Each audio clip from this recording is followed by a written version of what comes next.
nowhere to hide. Opinions rip raw, tearing through the pride. NXT shadows with stories untold. Jake Spaz Cody with nerves of gold. Feel the crash, break the silence loud. Into somewhere the unruly crowd. Wrestling dreams, wrestling scars. We're lost but found under the blackest stars.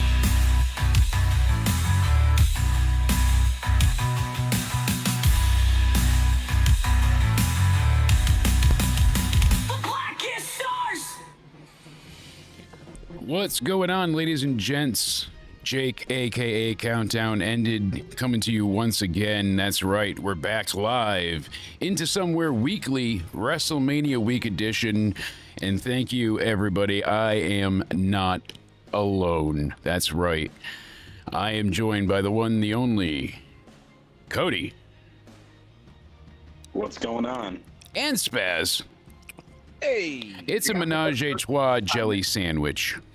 You got me for the first 25 minutes. Then if you're live again, you'll have me for the end of the show. I know, it's your ultimate news wrap up of the week. We're going to go over NXT, cover a bit about The Rock and what he did. Say Matt's name and he appears. And Liz, don't you worry, I've got a lot of great AI themes and karaoke bits to come. So don't you worry. And I've been recording music, so I've been actually making like legit music too, as much as I like to screw around. Actually, hold on, I got to stand up really quick because this is hilarious. So I gave my cat one of these like parfait treats that he, it's like an appetizer thing that he likes. It's like soft cat food. Even looks like it's got little shrimp in it and stuff. So I put it down and the cat goes to eat it. And then I see the dog running around with the tray in his mouth. So now I'm chasing Milo and I'm like, get over here, give me the tray. And he's running around with it. And I was going to eat an Uncrustable sandwich. I haven't eaten anything in a few days. And I was like, that sounds somewhat easy to vomit. Let's do it. So I open it, it's on my desk. I chasing the dog, come back. The cat has obliterated this sandwich, ripped it apart. The cat is covered in peanut butter and jelly. And when I tried to clean the cat flings jelly all over my pants, but I didn't realize it till I got in the car.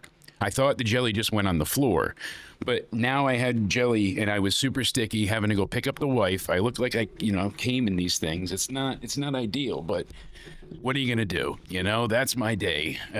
I did say one thing though. I said Joe's name and he appeared. And one of the themes of tonight is they can't hear it anyways unless they hear themselves, and that's no fun. But they might have to deal with it for a little bit because I went hog wild on a lot of stupid and just up sounds, but that's all right. We got you here for a little bit. I don't know if you saw any of NXT, Cody. Did you? No, I did not. Ooh. But I would like to. Unfortunately, I saw some clips online.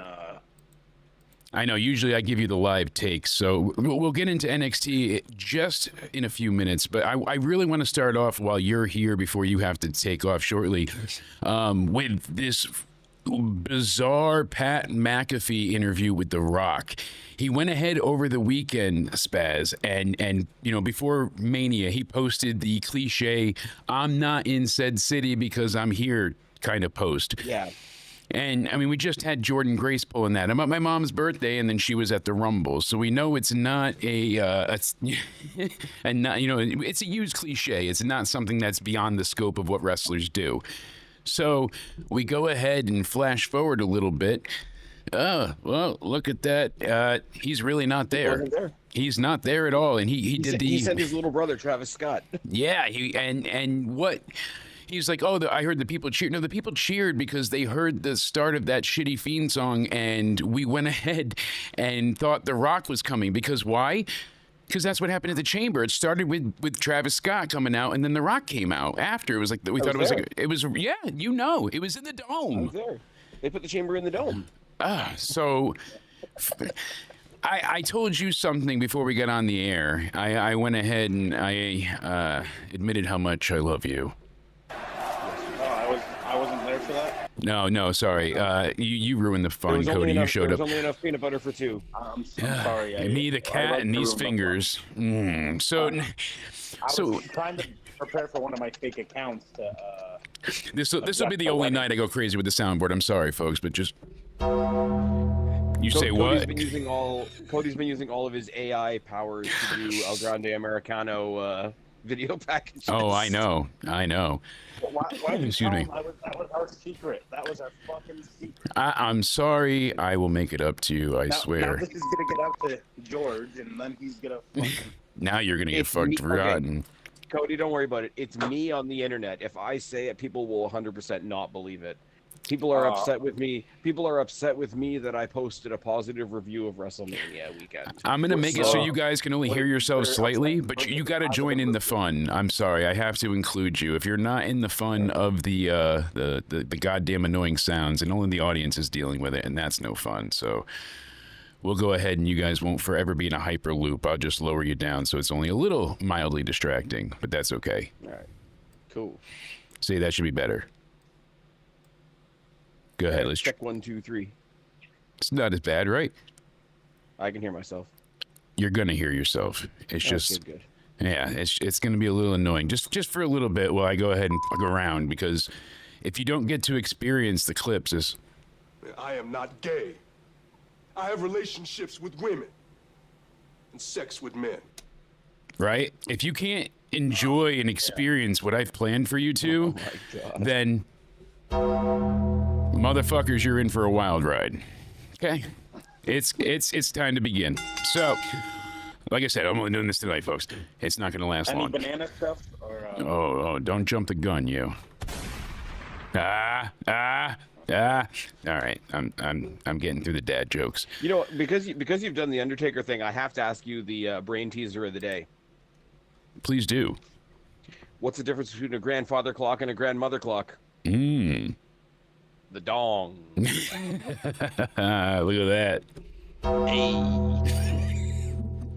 I'm gonna get in trouble with this thing. So, we had a pretty much a revealing stake. I told you before the show that somebody I know was into merch and happened to just confirm that the order had to be specifically routed through The Rock and his people and lawyers, because he had to approve it, because he earned the right to be given his name back when he got in on the TKO board. They said, here you go. So he owns all intellectual properties for The Rock now. So when they say on the shirt, The Rock, finally The Rock has come back, you know, that unfortunately had to be approved at least at the very minimum a month in advance. Yes, they can go ahead and start pre-orders and put it up on WWE Shop, and like they did with the Punk stuff. So it was released that night, but you didn't get it for a month and a half. That, not so much. Yeah, the crock. I agree, Paul. But shout out to everybody in the chat. Thank you guys for hanging out and dealing with my madness. I know I'm a little crazy at times, and I just feel like every time I take Abilify, it helps. I get terrible cramps, but all right, no, seriously. I'm gonna go nuts with this thing. I'm sorry, guys. I did warn you. Are you ready for this Sunday night when WWE Champ John Cena? All right, so. ruined the WrestleMania Night 2 main event. Yes, he did. He did. He absolutely did. And, you know, too much of a good thing is bad, but we got none. We didn't get any build up at all, and it was gravely disappointing. We really The didn't. Rock said that Cody Rhodes and John Cena could handle it themselves. He didn't need to be a part of the story, which is the stupidest thing I've ever heard, because he's the fucking main part of this story. So legitimately, The Rock had to approve the T-shirt that was made, because it was already there physically for people to buy. You know, there was tons of them at all the merch stands. 1, 2, the call that supposedly he made to both Cody and Cena, bullshit. Take it as it what may, whatever you hear it from, it seems like a total crock of shit. We don't talk to Cena. He still has hate for him. And you could tell no one was happy with The Rock. No one brought him up in the Hall of Fame. No, it just continually all weekend, his name was kind of the other persona non grata in Voldemort. So I was amused to hear him basically sound like Hulk Hogan with his ego. I mean, it seems like he ruined the weekend on purpose. I agree, Paul.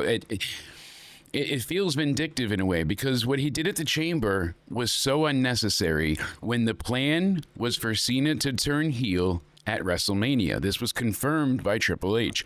He said the original plan was John and Cody would have a face-to-face build for Mania, which I think would have been much better because John cuts great promos as a face still because he acted like a heel but wasn't yet. But I think John should have gotten irritated a little bit as time went on. Cody gets the best of him. He turns heel at Mania because he's not able to keep Cody down. 1 AA, 2 AA, 3 AAs. He kicks out, You go ahead, you get this man down on the ground. He's still kicking out. What are you going to do? So that's when the ref's down. He kicks him in the balls. He hits him with the title. He was supposed to turn at Mania. Think about how excited you were. I was. You were there in the dome. They put the chamber. The chamber in the dome. It was there. And that night was incredible. The highs that I felt, because like I said, it transcended wrestling. It brought fans all over back. Yes. Was better than WrestleMania 41. Mm-hmm. I would say that because of the way they built everything and how it was handled. I mean, well, there's parts of WrestleManias that I loved. Mostly night 2. Like the first 4 to 5 matches were great, but Chamber was probably one of the best pay-per-views they've done in years. it was really damn good. It was. I'll say on the bias side of things, It was damn good. Being there is always makes it a little bit biased, but it was pretty fucking good. And for me not being in the dome in 23 years, they put the chamber in the dome, staring at the empty back wall because they didn't quite sell out the dome. Yeah. Let me just say, Only a little bit. That was a little bit of a bummer. It's not WrestleMania 18. Not let me yet. just say that. Not yet, and that's kind of the thing. We'll say though, I'll flip this on a high note though. Yes. Because they tried to put the chamber in the dome, and now they're throwing the War Games cage in the middle of a baseball field, which is incredible. So that's gonna look weird. I think. I think the way they'll do it, they've done it at other baseball stadiums. I bet you they can make it look really cool. I think it'll look cool, but they did the Rumble at one not that long ago. Yeah. Oh no, the Rumble thing is always cool because they use the dugouts. As for them to connect. Which I think is always an interesting thing. I like, and we talk about the smaller venues for NXT, and we talk about the larger venues for the bigger pay-per-views. I think I pretty much like wrestling in anything but an arena now. Yeah. Because you get so used to every arena is different, but more or less it's a square or circular building with a ring plopped in the middle, whereas a ball diamond looks different. A football diamond isn't a thing. Football I knew what you meant though. It is a different kind of thing. When we see it in the smaller venues, not necessarily the greatest venue tonight, if you want me to give you a little bit of a spoiler for the NXT content, but we've seen some pretty interesting buildings. We've seen TNA run some pretty interesting buildings, and to me at this point, anything that's not a regular arena is just eye-catching, and it's one of those, even if the show sucks, the aesthetic of it is there. Yeah, absolutely. And you know what? Because the aesthetic really is what matters. It's the overall grandiose feel, making it feel larger than life. And that's why WrestleMania had, these highs, because it was in front of that mass amount of people. I got the Joe Hendry, covering my face right now for a specific reason. And that's because people are saying, well, this shirt was there and they didn't know he was going to be. The shirt was already for sale. It was for him being at WWE World. He was at WrestleMania doing signings and everything already. So that's been debunked, unfortunately. But yeah, Petco Park is an open air stadium. So that, I don't know. They don't always suck now, the way they've been able to mic things. It's gotten different.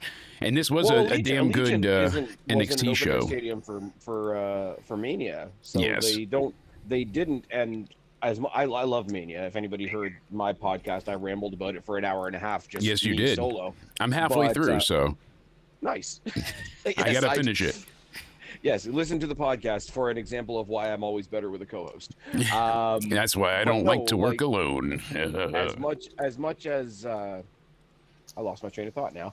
As much as I loved Mania, they don't have the typical fallout for a WrestleMania that they have, where you just didn't hear the sound properly because it's an open air stadium and all the sound went out the roof. They don't exactly have that. And no. Allegiant has that huge weird back window thing that looks strange. It looks like the back window glass, of a car. Yeah, it's strange. It looks like I agree. The back window of a car. It's a hatchback. A little bit of sad news. I thought you were going to be more upset. because NXT no longer has Takeover. It's Takeover Perth for the main roster. So it's going to be SmackDown, then Takeover, then Raw, which is kind of interesting. But they're calling it Takeover Perth, or is it just the Takeover of Perth?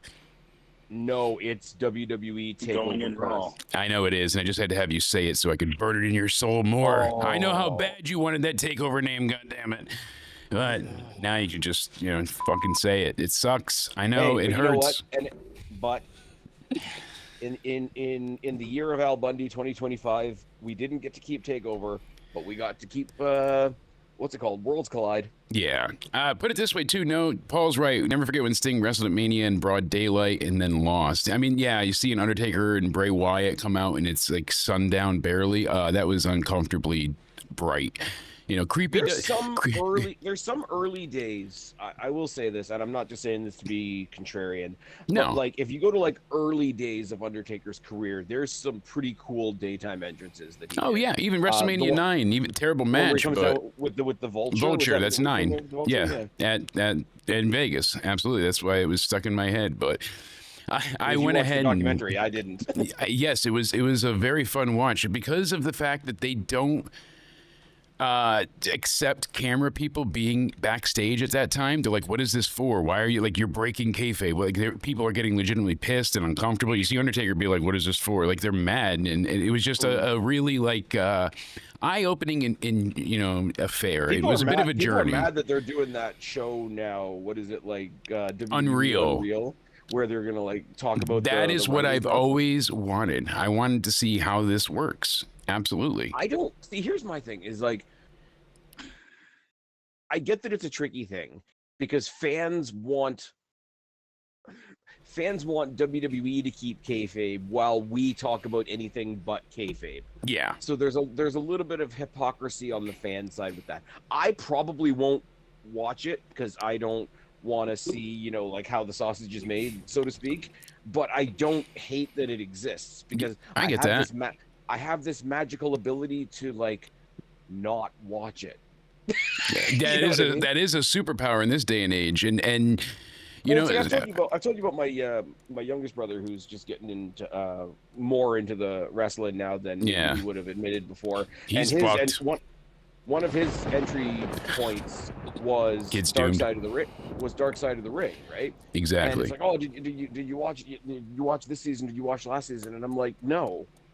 Wrestling is my escape. It's my therapy. It's my hobby. It's my excuse to be on YouTube or whatever. Yeah. I'm not gonna dedicate myself to a show that's only dedicated to showing the bad side of this thing it's called the dark side of the ring. It's not called. It's the cool not side of always the pillar. bad, but see, I like it because of how informative it is. You take the Owen Hart incident, but that was 2 hours of meticulous detail and a lot of events that I didn't know that transpired and personal testimony. So a lot of it is of a negative nature, but I on the other hand am opposite of you, and that's what I love about wrestling because it is so subjective. Okay, but this is the thing, once Maki again, where Ito's I'm not taking on saying Mickey anybody's- James, I'm and not saying then anybody's wrong. No, I'm not saying, certainly I'm not not. saying anybody's wrong, but it's just But they're for me, wrong. from my side of the coin. It's like when you watch a really good movie and you're like, I really enjoyed that movie, and somebody immediately comes along and it's like, oh well, I was in the writers' room and did you know that we could have had this, this, and this, but it was stymied at the last minute, and I'm like, Oh yeah. is it your goal to make me not like the thing that I just put my money down on and enjoyed? Yeah, they're fighting hard. I mean, the writers' room show is certainly a next level concept. I think it's a cool idea. I don't think I need to watch it. Yeah, and that's not for everyone. That's what I enjoy. Just like AEW's not for everyone. I know how I probably get the ambulance called on me for that one, but I'm on the opposite camp. But that's like what I said. That's one of the main things I love about wrestling because there's so many different just hate types that and people- characters and people. There's something literally out there for everyone. Wrestling is for everyone, and not in a DEI sense. I just hate but the people that you see on there that are so precious. It's like, oh, isn't anything sacred anymore? Isn't anything kept behind the curtain anymore? And it's like that same person is like, oh well, this person's contract is up on November 5th, and this person's contract isn't up until the 9th, so they might show up on Raw, but they won't show up until SmackDown. It's like you're doing what the show is doing. You're just mad that they're doing it too. Because exactly. You think in your outside position you want to be thought of as an insider, but you're not. Hey, what do you know? We're not news guys. No, I can talk to a guy that it's- puts chips in a vending machine. Jesus Christ, that's my biggest source, you know? Although I will say, that was the put guy that chips told in me, he was like, he bet me his life on that year. And I told my certain boss to run with that story, that The Undertaker is not having a match at that Mania. That's huge. And we knew that months in advance. I was like, put that out now. And nope, sat on it. And then it didn't happen. You know, he didn't have a match. And we were right. I've got breaking news for you. Do you? King Kong Bundy does not have a match at this year's All In. But Butterbean might. Oh, fuck me. Yeah, you know, that was a disaster, him and Minoru Suzuki. But I want to go back to the original, before I do that, actually, Cody, what is your thought on all the backstage stuff? What do you think, personally about those type of shows? Peeling back the curtain. I like it personally. I'm always interested in that. Like when they did the WWE 24 documentaries when they used to, I always liked the behind the scenes of like WrestleMania days, everyone preparing. I've always liked it, so I don't. I'm the same way. People about it. If you don't want kayfabe to die, then just don't watch it. The show's not for you. Like, Exactly. I agree with your take and Spaz's take, and you can stay with it and keep it alive. I don't mind necessarily the documentary. Sorry, I might have misspoken there. My response was more specifically to the stuff like Dark Side of the Ring, because The negative, yeah. It's got a certain lean to it. If I end up watching a 24 on this year's WrestleMania, then cool. I'll see some odds and sods behind the scenes, like Judgment Day fucking around and playing ping pong or something like that. Like, I'd rather watch that. Oh, the plane ride from hell. Do you know that all those wrestlers that you loved as a kid were all assholes, and therefore you're an asshole? Like, Yeah, how dare you not know the that? kind of shit that I need. Exactly. No, and I see. It's not the drama, but it's the connection that I get into, because you get to know these people, and it's not even parasocial. It's not like you want to be there. You just get to know them on a deeper level, and a lot of times it helps further their character or further your connection with them. Yeah. There's a few times, and I am very high and very exhausted. I'm running on fumes. I feel like I'm walking through quicksand. I am going to toot my own horn. If we're going to get Katie Vick in the Hall of Fame. You know, she if anybody should go in, hey, you deserve it. You deserve it. Katie Vick should abso-fucking-lutely go in the Hall of Fame. You know why? Triple H got to go in, and he was in her. Oh my goodness! But here's the thing: we need to start inducting props into the Hall of Fame. Oh, I'm not kidding. Like Mae Young's hand, the SmackDown fist.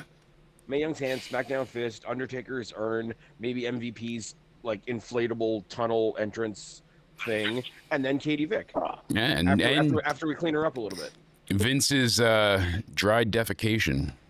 Oh, it's left all around the office, apparently. It's everywhere. Tessa Blanchard's jar of farts. No, that's a... I think Tessa Blanchard should join. Yeah, holy Paul shit, Heyman indeed. faction. Barry Horowitz Memorial Tournament. There we go. Come on, Pico. Now you're cooking with gas or nitrous. Either or, folks.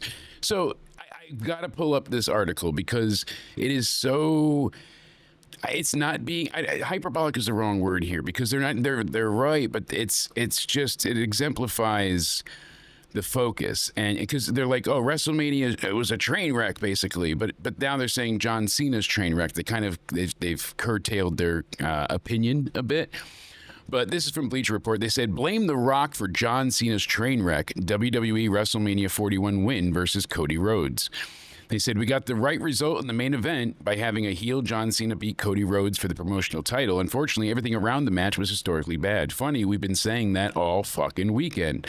And frankly, point the finger right at The Rock. The fact that the match between Cena and Rhodes was so-so wasn't all that shocking, considering the part-time status of one of the combatants. See, I don't think that's the case. I think Cena could have put on a much better match. It wasn't because he wasn't physically able to. That's the story they were given. The Rock came back in at Elimination Chamber, which this gets into, but it took Travis Scott to stop Cody Rhodes. Cody has been obliterated. I'm going to stop you there for a second, and I'm going to give you a hot take. Please. And this is going to especially be a hot take after how much we praised last year's main event. Yes. With Cody and Roman, because that was everything in the kitchen sink, right? Yeah. This year, a lot of people are saying didn't make any sense. Rock wasn't there. The match was dumb. Right? Now, Yes. you can say that The Rock not being there didn't make sense, but if the quality of the match Right, well, depends I'll on try to hop on after. I have to go. All right, but we'll take you off in a little bit. Sorry, continue, sir. No, I'm developing a thought as we go here. I'm on the hype train, the thought train, all aboard. Choo choo. But basically, what I'm saying is like, oh, it was a good match. We just didn't get the interference we wanted. We're going into a dangerous territory with that, where if the quality of the match between two guys depends on the interference or not interference of an outside person, then it's not that good a match. And if if the whole hype of that match going into it before we knew what it was going to be was, gee, I wonder who's going to interfere. Like last year was wholly unique because we knew it was going to be a special stipulation that was going to invite all kinds of interference. It was going to invite everybody that had been involved in this gigantic story and whatnot, right? Yeah. But Sorry, I jumped on your thought train and I almost went deaf. Jesus Christ. Sorry. Anyway. But yeah, no, I just like last year was sort of a special exception, I guess you would say. But going forward, and we do this on like special episodes of Raw, special episodes of SmackDown, minor pay-per-views along the way as well, where we're not thinking about the match at all. We've already hopped past the match to who could interfere, what could happen afterwards, who's going to mess it up, who's going to get them disqualified, whatever. And I get being over analytical and creating storylines, and if you're disappointed, right? But if the match rises or falls based on whether a person not in the match interferes, then the match isn't that great. Yeah. And I'm not saying anything against Cena or against Cody or even against the booking necessarily. Oh, the booking if we're looking at fucked. But if the booking was fucked, don't get me wrong. But They even say here, once Scott's music hit and it was apparent it wasn't going to blend to The Rock's music, everybody just kind of started to feel the air sucked out of them. And that's a great quote, and that's the truth. That's basically what I wanted to say, is that they did themselves dirty too, because last time at the Chamber, in the Dome, they put it in the Dome. We went ahead and we had them go ahead, oi, oi, oi, and managed to surprise everybody because it was Travis Scott's music into the Rock song. You know, they did the transition. So everybody's neck for 10 minutes of this main event was so stretched out. But it was the other way around. That's the thing. I'll tell you from being in the Dome, where they put the Chamber in the Dome, when the Travis Scott music came out first, it was what the fuck is going on that turned into a cheer. This time around, because of what happened at the Chamber, it was a cheer that turned into a what the fuck. It really did, because and I heard a great comparison as well. It was because the volume just got sucked out. Like, you could hear it in the crowd. They're booing. He's coming, and then they cheer eventually because they want to see the title change, but that was it. Yeah, I think last year, as awesome as it was and as unique as it was, it set a dangerous precedent because one person comes down and you're already looking past them to the next one. And that's a dangerous precedent to set necessarily. Yeah. But also, the greatest comparison I heard was, if you watch, we all watch Family Guy, the cutaways on Family Guy. Yes. When Brian takes the blind guy to the movies and he has to tell him everything that's happening. Yes. He's like, nothing's happening. Nothing's happening. Oh my God. Nothing's happening. It's over. Everybody looks pissed. Everybody's angry. Yeah, I know. I agree entirely. The problem is, though, like you said, that everything was contingent upon The Rock showing up, and he just had to show up. He wasn't busy. He's not filming. His schedule's open. He made himself such an integral part of all of this. He came out on fucking Raw on Netflix to, fillet himself and talk to Cody and now he's a face and no more final boss in that way. And then he goes the next night at NXT and fucks them over. He screwed over 2 matches and their time, and they don't have a fucking overrun there. They have to be at a hard out, and he screwed that up. Remember, he kept swearing. I'll tell you. You know what's funny though? And what? You know how the Rock's whole "I'm 20 steps ahead" thing. Yeah. The Rock set the precedent for this years ago. Oh yeah. If you think about it, I know what you're going to. When he started his feud with John Cena years ago, once in a lifetime that became twice in a lifetime. How did we actually start that? We actually started that with John Cena satellite. No. That's not what I'm talking about. When he was the host of WrestleMania. Oh yeah, 27. And was Cena and Miz. and nobody was talking about Cena and Miz. They were talking about what's The Rock gonna do. Exactly. Then he came out, restarted the match, and then cost the match anyways for John. So it was all a setup. And then the next night, they went ahead and said, The best hey, thing to come out of we'll that- do it a the best- year out. The best thing to come out of that was the Miz coming out with the bald cap as The Rock. Yes. That was hilarious. That got me. And then poor Miz got a horrible concussion. Justin Credible was 12 steps behind. Yeah, he lost that program. Those chips are not able to be cashed in. But it's I like chips. it sucks. It really does. It sucks that The Rock, you can clearly see his ego knowing no bounds, and yet again he goes out and just trounces and craps all over whatever he wants, because it was again, he, like I said, he went on NXT, fucked around there, then he went to SmackDown, I Want Your Soul, then we had, oh, he's going to be at the Chamber and propose everything, and then it goes, and he didn't need to do any of that. If Cena, like I said, just got to be the face, we got to Mania, if we got that When he came reaction out on at NXT that crowd, to give his stumbly bumbly speech on NXT. yeah, At the the end of last year, goosebumps. that was. Yeah, and I hate to say this, I'm an NXT guy. Yeah. You and I first started doing content because I asked you to come onto my channel and be like my NXT Yes, co-host. because I was one of the rare ones watching it. Yeah. People said they were watching, but they weren't watching. I was watching. But The criticisms that people had of it at the time made it blatantly obvious that, like, let's just point at a thing that says WWE and say that it's bad.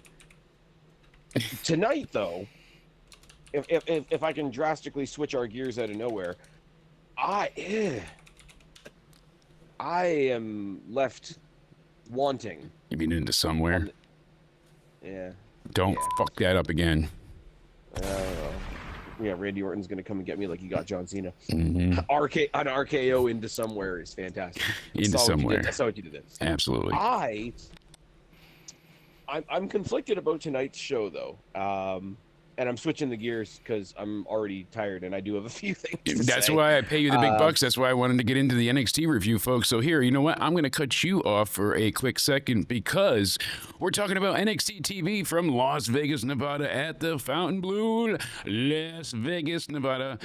That's right. We're still in Vegas, but this is the last time for a little while. We get the hell out of Sin City. It is April 22nd, 2025, and this is your NXT review. Started off white hot. Your girls are out there. Chemical X, Tatum Paxley, Gigi Dolan taking on Liv Morgan and Raquel Rodriguez. We'll get into the full recap, but I want your thoughts, not just about this match, but everything. What do you got for me? First of all, points off for the ring level ramp. Yeah, I'm never a fan of that. I hated Never a fan of that. WCW-esque ramp. Hate that.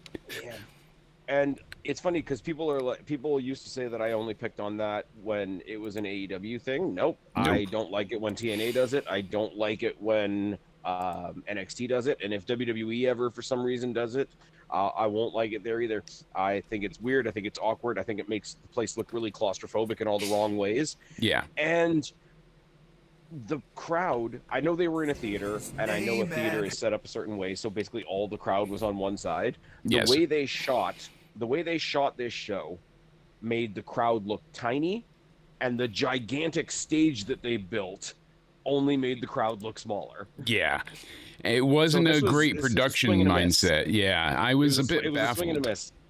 I did it in front of a bigger group of people. The stage they had would have looked awesome. Absolutely. And so it's like a half compliment.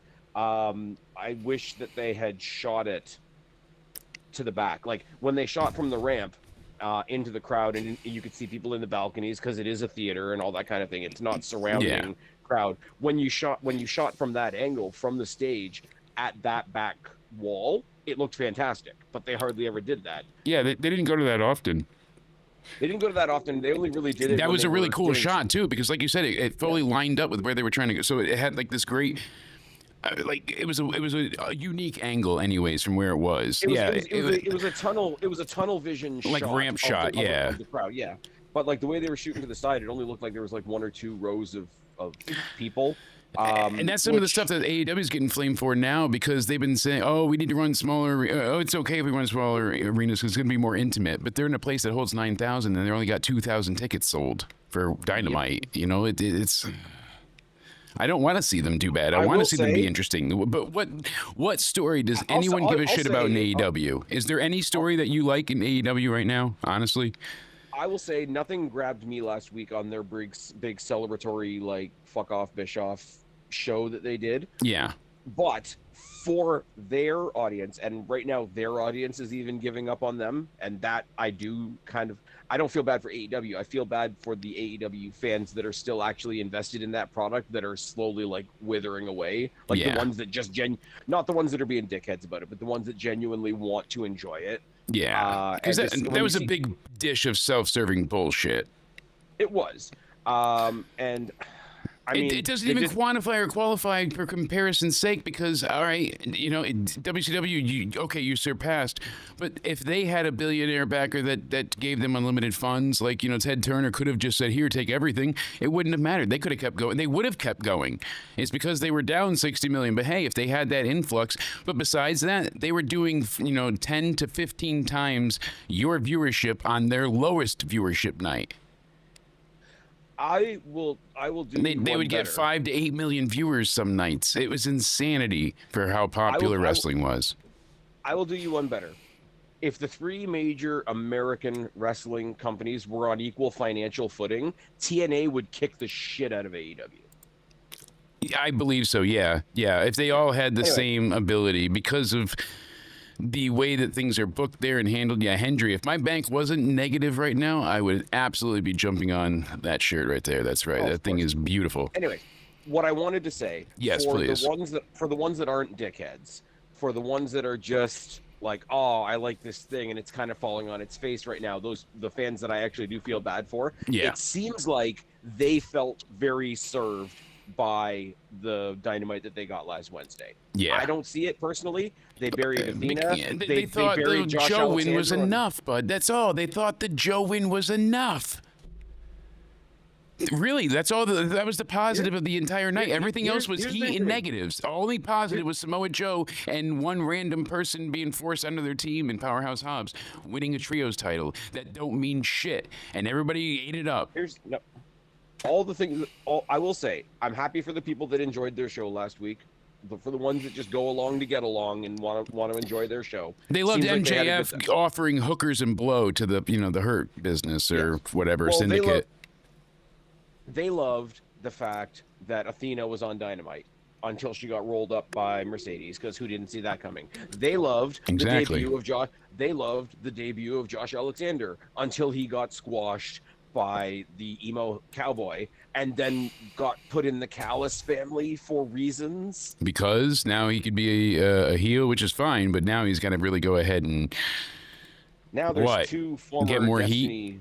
Now there's two former Destiny stars checking off your Past Phoenix bucket list in AEW, and it makes me sad. yeah.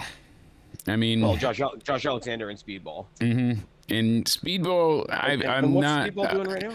I'm not a huge fan of his, but I mean, this I is like kind of him. the thing that I'm worried about with these people coming back, like Rusev, like Black. Saints is different because he's on NXT and he's a young star and he's got more time. And these guys are not the end of their careers, but like the later middle half at least. These guys have been but working for a what I long love time. Right now, what I love right now is WWE is actually starting to be as petty as they've been accused of being, which is awesome. And they are going to put everything they have into everybody that comes in. Cody, Punk, Penta, Phoenix, Ethan, Rusev. Ricky, Rusev, Alistair, probably Paige, probably Probably. Britt Baker. Yeah. Probably Britt Baker. I mean, we could Actually, Britt to fix Baker, that. I heard, was kind of not really being considered. They were viewing her allegedly as more problematic than she's worth. Yeah, but she could have come in and fixed Tiffany's face after the Charlotte match. And she did chip her tooth, I guess. So that sucks. It was indeed her chipping the it. ones that I saw were like where it was stained over. Yeah, To the it's- point where it looked chipped. And I hope it wasn't. Like, we don't want to see that. Absolutely not. But still, terrible that But I mean, that's it's the way kind it of- went down. It would kind of do a little bit in her favor for the dumbass, like, superficial people out there that still think she's just a Barbie doll. Yeah, I mean, Stand and Deliver anyway. was fantastic. I loved that show. I saw it get like a B grade, and I'm like, yeah, that's fair. You know, like an 8 out of 10. That's I made perfect. a very controversial statement over on the Wrestling for Life guys chat Uh-oh. tonight while we were watching NXT. Uh-oh. I liked WrestleMania more than most people. More I than think most, it's fair to yes. say. Well, judging by the half of your podcast that I've heard Yeah. so far, which everybody make sure you go ahead and check that out as well. But here's the thing: Yeah. as much as I liked WrestleMania, I think I liked the bookends more. I think at the end of the day, it's nighttime. But at the end of the day, I think the highlights of WrestleMania weekend are Stand and Deliver and the Raw after Mania. Okay, yeah, I could feel that. I understand that. I don't know that I 100% believe that, but I have that thought right now. And I also put your podcast in the chat. I'll have it in the description box down below as well for people that aren't watching this live and after the fact. But make sure you go ahead and check it out. I always have all your information, but I didn't have your most recent video, so now that's in there as well. Let's get your paychecks in the mail. Oh, thank you, sir. I had to but dock getting back Cody. He had to leave early, so. Getting back to the beginning of this, kind of disheartening way to start the show. I thought it would have been really cool with the way they've been hot potatoing the tag titles all weekend. For them to actually land in NXT would have been cool. For them to be on Chemical X would have been cool. Yeah.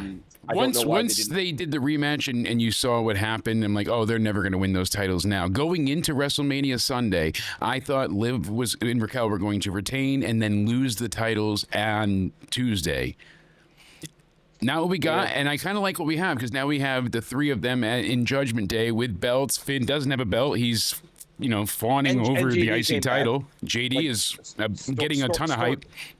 Story aside for a second, good to see him back. Absolutely. He fucking wrecked himself. He almost killed himself. I showed you the new jacket that he's got. It's like the X-ray, but there's an X over the rib that he broke. Yeah, which is cool. And his name across the bottom of the jacket is Iron Lung. Yeah, he's just fucking he's a badass. The fact that he finished that match really put him over. And this match, the women's tag that opened the show wasn't bad. It was good. It was a good showcase for Tatum and Gigi. Yeah. Liv, let's be real. Liv is over as hell. Raquel is along for the ride. I'm happy for Liv.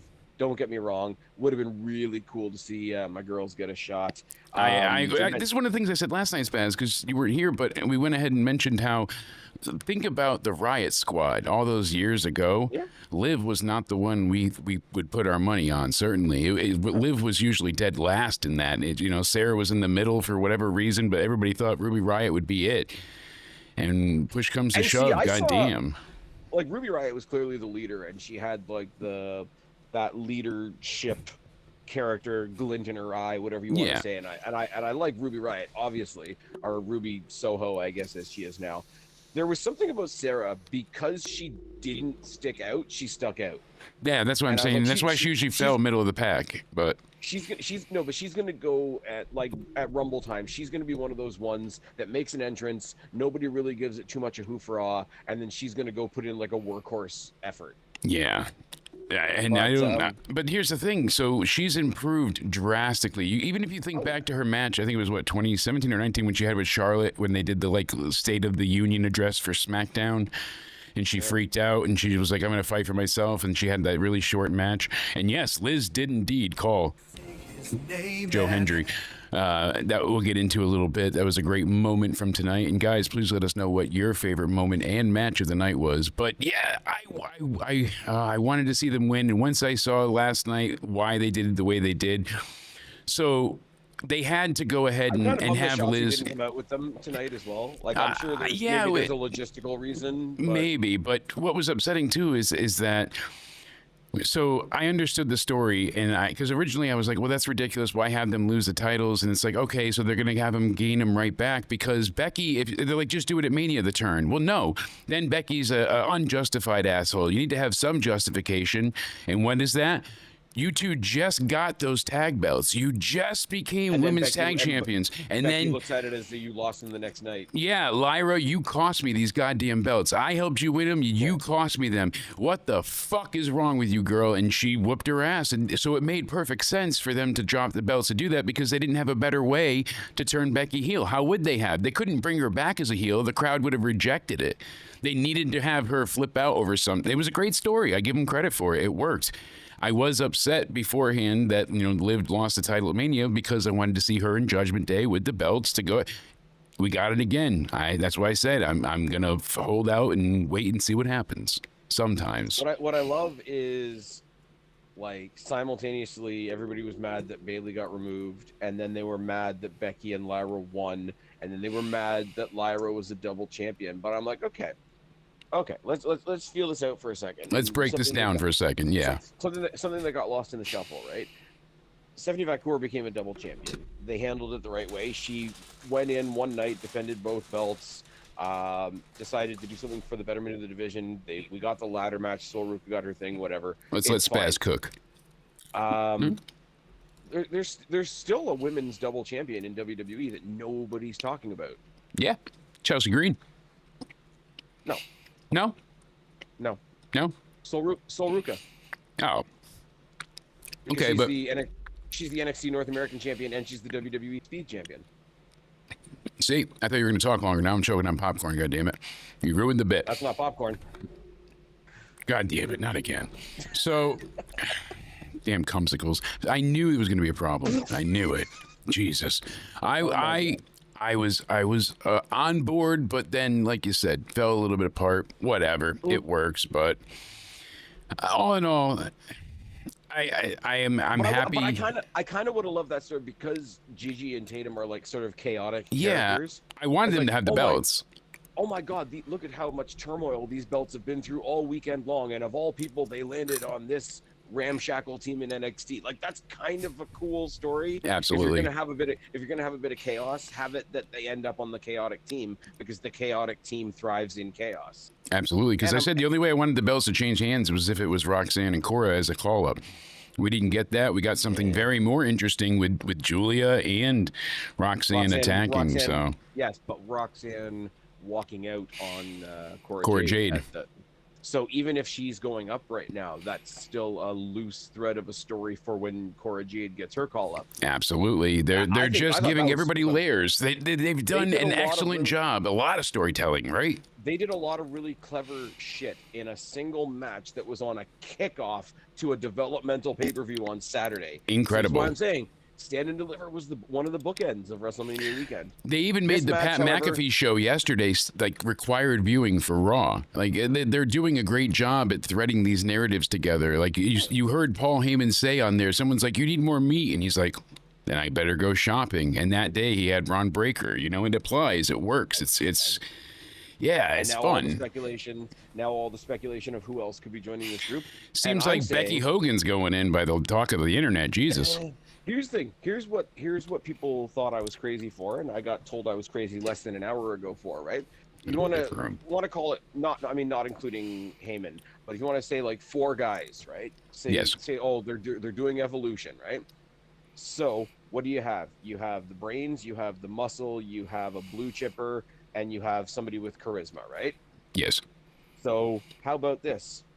Rollins as Triple H. Obviously Breakker as Batista. Randy Orton and Ric Flair. I'm stretching a little bit here. Theory and Waller. There we go. They're great heels. There's you got the brain, you got the brawn, literally. Yeah, you got a blue chipper, and you got a charisma guy. I want to see the roast so bad. Hearing Paul Heyman say to Braun, "You're not on WrestleMania because you suck," is just so good. That I love roast jokes and comedy like that. There was some random guy that's like, "I spent all night standing next to Braun Strowman, and Braun Strowman looks like somebody poured racism into a boot." That's great. Oh my God, that's a line. That's an epic line, I guess. But it is a good line. It's a little bit confusing who's being called up and who's not, you know. And like you said, Sol Ruka, I feel like they paid attention to tonight. She's gotten a ton of hype over the internet this past weekend for everything she accomplished. I really like her. She had her asshole out on that show, Spaz. Her asshole was out. That's fine. That's allowed. It was more than fine. And I forgot who someone else's asshole was out tonight too. Whose was it?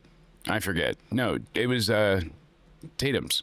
Her asshole was out as well tonight too. She was donning the black thong of the asshole leak. I found out why Booker T says "shucky ducky quack quack."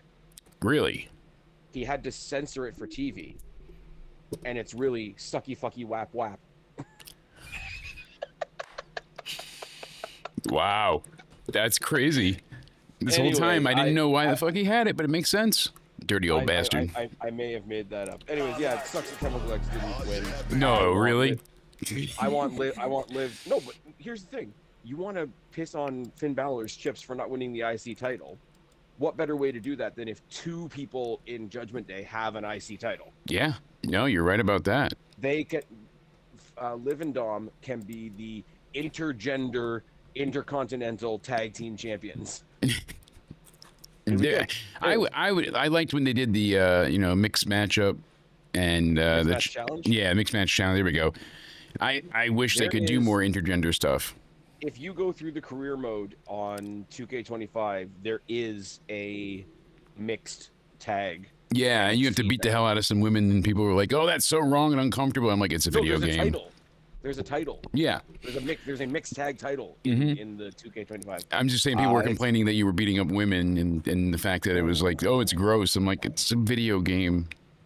Yeah, but do you obey the traffic signs in Grand Theft Auto? Yeah, but a really shitty, out of date redhead comic can behead a president, but we can't, beat up video game characters. Just saying. I agree.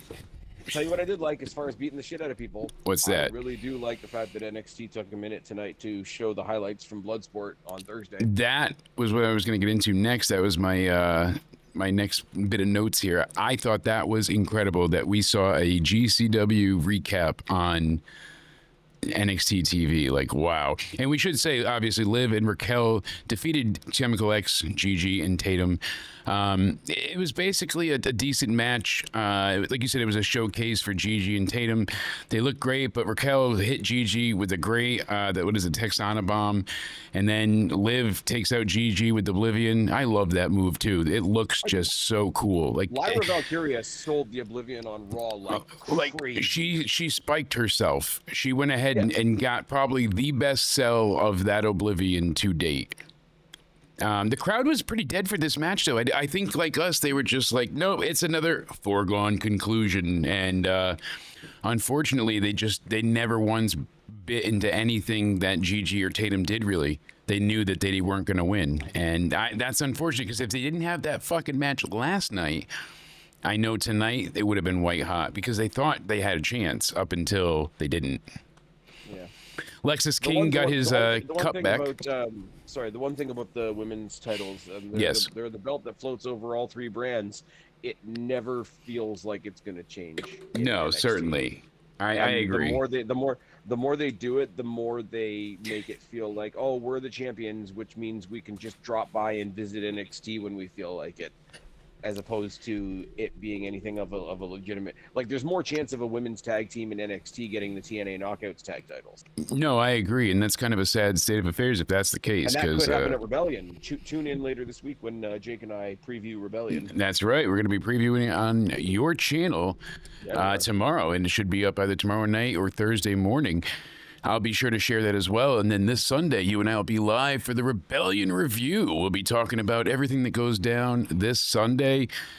It's a pretty damn stacked card. I'm looking forward to it. I think it's going to be a lot of fun. I think we got a hint tonight of something, but we'll get there when we get there. Yes, we did. We got a little bit, but we built up here. We saw Lexus King. He got his cup back, and he's going to face a mystery opponent, Penn and Teller told him.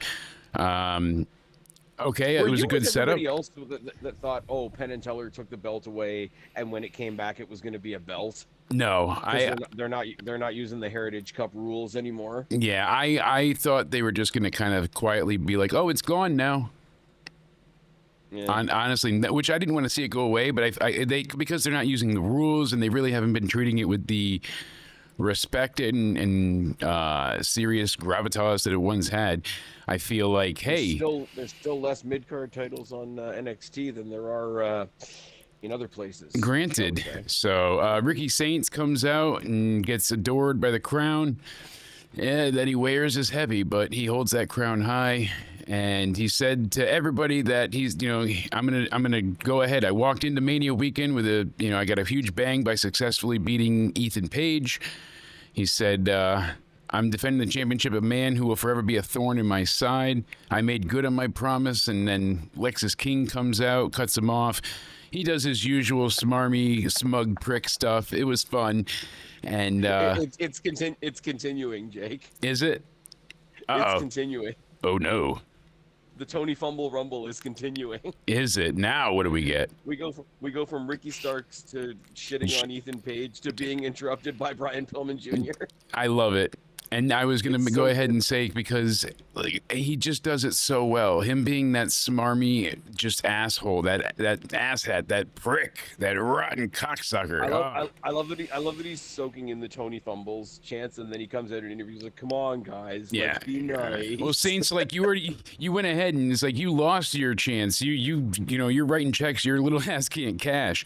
And he's like, basically you're a special one, and you should look past this week. And he's like, all right, fine, you're on. So they're gonna go ahead and have a title match, which is cool.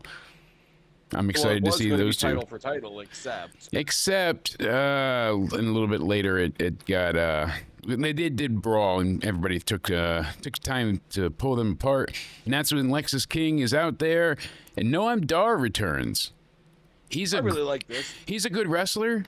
I don't give two shits about him. I know. I've had this opinion for years when he was in the cruiserweights division when it was a 205 Live and so forth. It's now that he's bad in the ring. I don't know. It was like negative personality for me. I just didn't click. I like his wrestling, but it's just He's gone from being a shithead to finding like a comedy group that started out as being annoying to like metaphor, like everything else in NXT sort of became endearing after a while. Yeah. I'll give him credit because like the Heritage Cup, who the fuck gives a shit, right? Yeah. The only person since they brought it to regular NXT, it's a different story when they did it in NXT UK when it was like the proper like let's treat it seriously thing, right? But since NXT UK closed and Noam Dar showed up in regular NXT and brought the cup with him, yeah, took it back. He's the only guy on NXT that has made me believe that cup is important to him. Yes, I agree, and he's a 4-time champ now. Rebellion's going to be a lot of fun, and we'll run through the card on Spaz's show tomorrow. There's going to be quite a big prediction because we still have a few to be announced, so we get to kind of speculate there. And then Joe Hendry in the triple threat main event with Paige and Kazarian. We'll get to talk about international champion Steve Macklin. Yes, which that is a gorgeous belt. It's a gorgeous belt, and I was pissed that he won. I was pissed. I don't mind. I liked your story. It was so good. Ace Austin that was so perfect. They ruined it, and then I didn't get what I wanted. No, like let me be clear about that. But Steve Macklin's really good, and I've had the chance several times to see him in person. And maybe that's what I'm missing deal. Because I just don't have that connection. He's another one that I just am like meh with. As we're Kazarian, I've always liked. I like Masha, even Tessa. I enjoy watching. Forget all the controversy with her. I always enjoy watching Tessa. I give you a bit of a holy shit for that one. I give her a good Rogering. No, there we go. But no, it's one of those like he wasn't the one I wanted, but I'm not pissed that he's the champion. When I saw the belt, when they first revealed the belt, I initially hated it, and then within about 5 minutes I loved it because the bright blue belt is striking when you first see it. Oh yeah, it's gorgeous. It threw me off at first, right? Because I was like, oh, it's bright. It made me think of when the SmackDown tag titles were like blue strapped and whatever. But no, I initially had that sort of like pullback moment, and I'm like, wait, no, this is actually pretty friggin' sick. It's a totally different look for a belt in the current age or whatever you want to say. Yeah. But yeah, we got more to talk about with that tomorrow night because he's taking on Eric. Absolutely, and as well. I am working on pulling up the belt for you, chat. Don't you folks worry on the stream. It should be loading in. Hopefully, maybe not. Maybe I gotta grab it again. Yeah, everything's crap in the bed. Can you hear me still, though? That's all that matters. So Wavelink is like a separate program for me, and that handles all the audio. And if that crashes, like yesterday, then I have to go ahead and wait 30 seconds, and it comes back, and then we're good to go. But in the interim, it's very frustrating. So I like the belt. The blue made it look very Like old school in a way. yes. That's what I didn't want to say retro, but that's probably the best term I'm coming up with on the exhausted mind that I have. But it gives it like a very prestigious, classic. Safe isn't the word, but like the familiar. Do you get the same view as me? Like, it's a brand new title. Like, Yes. the title itself is brand new, but the look of it is Old. like it's not. It's like it's not new. Like, Yes, so that's you what I'm see- trying to get. you It's see it got the like first time and you prestige, get that history. Yeah. Exactly. You- Yes. You yes. see it for the first time and you feel like it's been around forever. Ah, fuck yeah, buddy. That's what we're not paying you the big bucks for. But sorry, checks in the mail. I like the look of it. Like you said, instantly it felt like, oh, they've been defending that thing for years. Like it just looked like it fit in with. Now, if that was on WWE, it would look like a fruit roll-up belt kind of idea, like you said. But because of TNA, their history, their style, all of it, it fits. And TNA And it fits with their current titles too. Yeah. Look at the color And for their TNA 's main not title. yeah. With the red Yeah, and stuff. TNA's not exactly afraid, as I say, like as you say, to use the bright colors. Like TNA has yellow in their logo, and yellow on a belt is a risky thing because belts are gold and blah blah blah. So it's a nice one. I still have to go back and watch the pay-per-view in its full entirety. Yeah. By the time I got to the end of last Thursday, and that was a later show, and yeah, I know. Yeah, no, But, I couldn't watch it live. I was dealing with Danny in the hospital stuff. So when we got back, like the next night after SmackDown, I was trying to sleep, didn't happen. So I ended up watching the pay-per-view then. It was good. It was a lot of fun. Nice. Especially in the all Hendry seriousness, match. Honestly, I loved that match. Him and Masha were a fun team. I don't want to say speaking of people in the hospital because that sounds shitty. Hey, But that's all right. It's a good connection. But speaking of people in the hospital, really nice to see Chris Bay Yes. coming out there. As Ace Austin said, on his own 2 feet. I also wonder who Elijah's going to face because that's a mystery. So we really don't know. I don't know because we've got TNA this week, and I think this week's episode might be live. I could be thought wrong. so, but I could be wrong. But anyways, I've diverted the conversation entirely, and I'm stealing content from tomorrow night. Well, on we're us. previewing tomorrow night, and like Pico said, he said sometimes he's got to wait for 10 minutes for it to come back. Oh, you missed. That's Noam Dar returning, Yes. getting the cup back. As I say, it is a genuine kind of like he feels like he actually gives a shit about the cup. So when he has it, I give a shit about the cup. It is more. a feel-good moment, and I see why it's a feel-good moment. But to me, I was just very blasé. I'm like, it's Noam Dar. I don't give two shits. I'm glad he's not coming out there in pigtails anymore. That really Yeah, helps. he's just. It Kind was of just- weird that he came out, especially now with how prominently the girls from Metaphor are being featured. Yeah. Really odd that we didn't see them, and Oro Mensah's on Evolve now. Mm-hmm. What do you think about Stacks? Stacks just killed Luca Crucifino. It's fine. Yeah, he definitely set him up, and he's so now no more Luca at all, or is he going to be repackaged, or is he just going to be I on? think- well, What's Luca- going on? Luca's got a role on Evolve, but also Yeah. he's got that weird loose connection to Chelsea Green because Chelsea Green is seeking legal counsel. Yeah. Is a thing that's happened on social media and whatever. Mhm. I think it's going to be what I said a couple of weeks ago. I think you're going to get Tony D called up to the main roster, maybe with Rizzo, and then Stacks probably runs Dark State. I don't know. I don't know why I think that's a thing, but I do.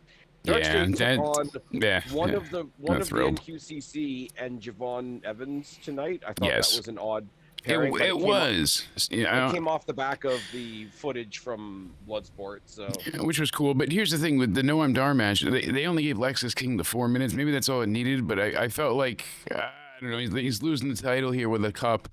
And with them not doing the traditional rules, all right, fine, 4-minute match isn't bad. But realistically, I would have liked to have seen more than just the roller leg lariat and the Judas effect. But whatever. yeah. Everybody loves the Judas effect. Absolutely. The crowd just seemed very zombie-ish like me. Like no big explosions. Even with Noam Dar, they really weren't going nuts. And then we had Fallon Henley against Thea Hale. So Fallon Henley and Thea Hale, off of that exchange in the back where it was like all of Fatal Influence picking on Thea Hale while Thea Hale was hanging out with Sol Ruka and Zarya and this person and that person, and then Liv came by and Raquel came by, and it was all a mess. And somewhere in the middle, we teased that Fatal Influence might be breaking up as well. Yes. Jasmine Nix is getting picked on by the general public because her boyfriend said something mean. Dun dun dun. I don't know. It was kind of a schmoz. It really gets carried right now for me for the fact that Thea Hale being back still feels new. Yeah. I love the energy she brings to any situation, even if the situation itself doesn't make sense. I keep saying a ball of crack cocaine. That girl is just a spitfire of energy. She goes absolutely haywire, and I appreciate all of it. This match was fun. It was too damn short. It did what it had to do, and I mean, Thea Hale basically got the underhook slam into the Kimura lock for the victory. I was like, "Fuck yeah, girl, get your win." It was basically to facilitate whatever they're doing to break up Fatal Influence. Yes, Because it was the kick from JC Jane. She did the Yakuza kick, and then basically Hale was able to like dodge it out of the way, and then it turned into then she got punched by Nix off the apron. So. Yeah. It was a cool little sequence because she dodges the kick, but then she gets punched. So it was like, oh shit, boom. And then speaking of Thea Hale, but not really because she's already graduated, Chase U is reopening Chase U. Yeah, doesn't it? I mean, it's cool in one way, but doesn't it feel kind of like why'd you end it then? You know, what was it's not like it's been years and these revitalizing the old popular nostalgia thing. Like it just got broken up in October. Do you want to know what I think? And I don't think this is a bad thing. I think okay. I'm only just talking to you in a podcast. I don't want to know what you think. I think they've realized that the Andre Chase gimmick is another one of those gimmicks that's not gonna translate on the main roster. So I think what they're gonna do is they're gonna keep Chase U as a thing that exists in the background, and every now and then some new talents are gonna come through Chase U.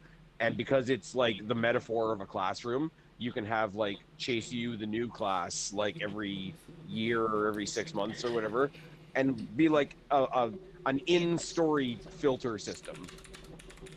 You know, and that's the thing because they can always, like you said, the next class, the class of 2026 now, it just keeps evolving. And he's great in that mentor role. No one's going to take him as anything more than, Mr. Chase, I think. I he's can't. underrated in the ring. He's great when he's doing what's needed. He doesn't have a lot of spontaneity. Like everything he does feels very pre-planned and premeditated.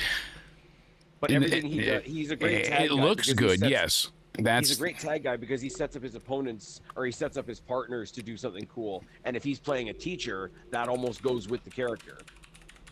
Yeah, no shit. So it's it fits him to an extent, but still, yet again, like I said, I agree with you. One, they can go ahead and just kind of repeat the school constantly, but two, I don't think he would work as anything but that now. If they put him out there and they tried to do like him as a sad, but it was not catching. Nothing was going on with it, so they just, you're back again.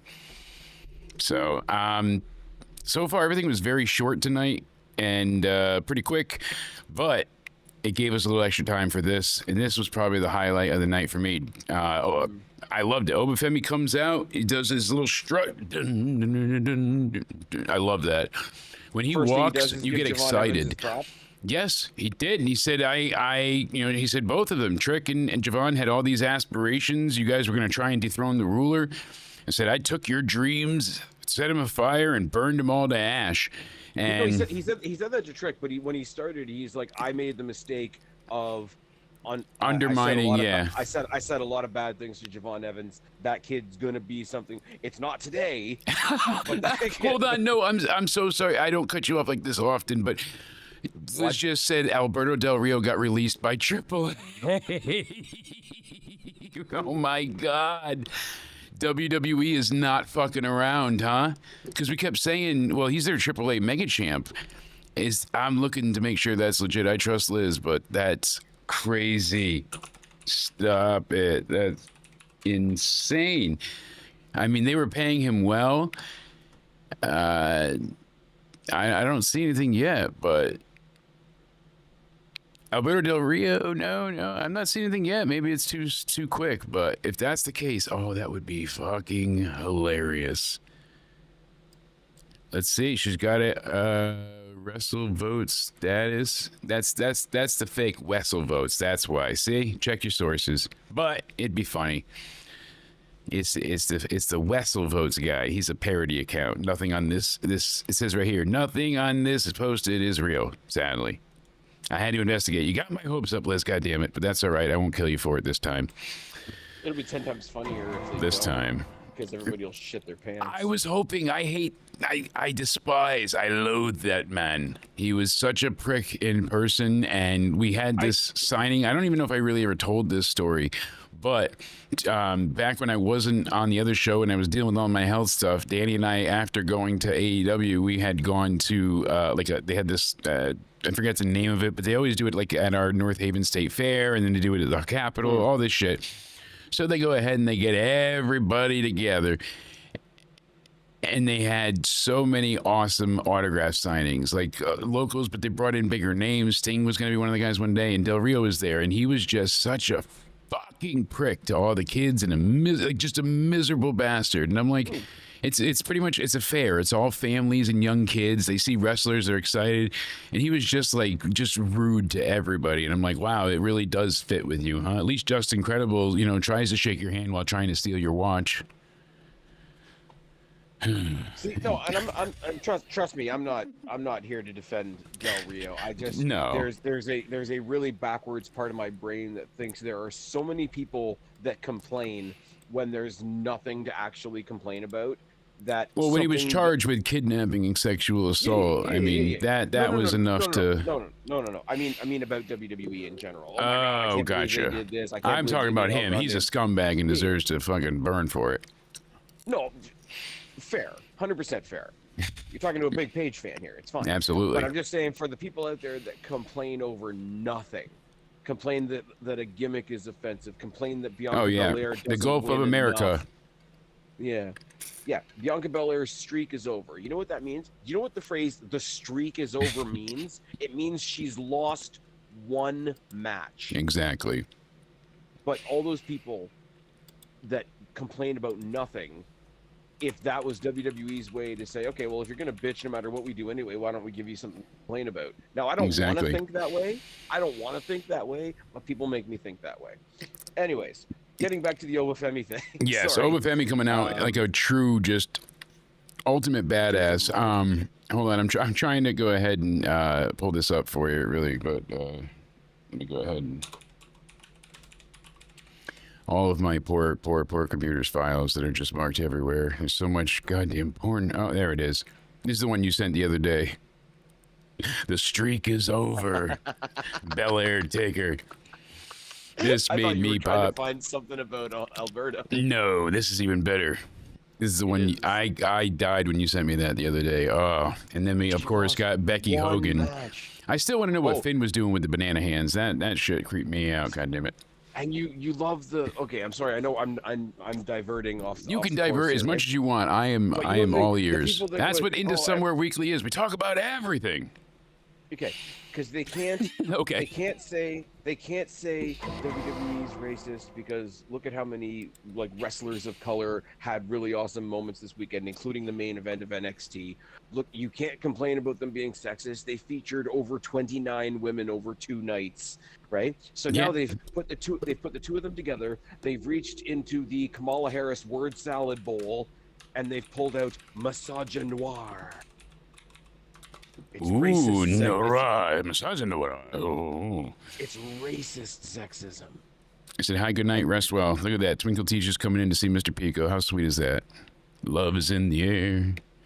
And they're all everywhere I look around.